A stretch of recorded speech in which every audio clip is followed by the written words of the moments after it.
जो हमारे हुकूक, जो हमारी गारंटी, जो हमारे जितने भी हमारे पास चीज़ें थी वो हमसे छीनी गई, चाहे वो स्पेशल स्टेटस हो, चाहे वो स्टेटहुड की बात हो। वो 5 अगस्त जो हमारे लिए, हम सब के लिए बदकिस्मती का दिन था, और नेशनल कॉन्फ्रेंस हमेशा इसके लिए आवाज़ उठाती रही, पीसफुल प्रोटेस्ट करते रहे।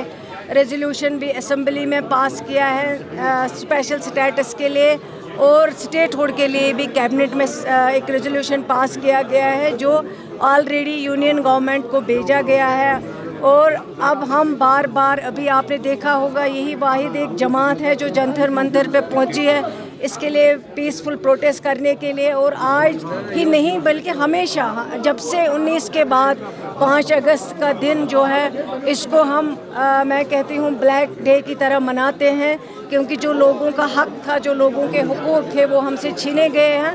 हमारी कोशिश है, हमारी आवाज़ है, जम्मू कश्मीर के लोगों की आवाज़ है, वो गारंटीज़ जो हमसे 19 से पहले था उनको वापस दिया जाए। जम्मू कश्मीर के लोगों के हुकूक जो छीने गए, उन हुकूक को वापस करें।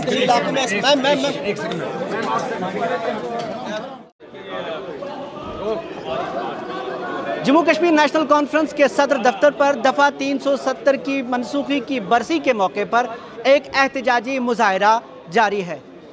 एहतजाज अलामती है और हर बरस होगा, लेकिन इस बरस ज़रा ज़ोर से ये मुतालबा किया जा रहा है। पीडीपी भी कल एहतजाजी मुजाहरा कर चुकी, आज भी उनके मुजाहरे हैं।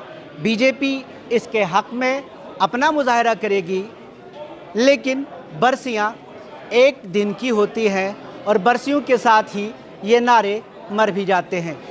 रायशुमारी से लेकर खुद मुख्तारी तक अभी तक कितने नारे लगे और वक्त की गर्दिश में गुम हो गए।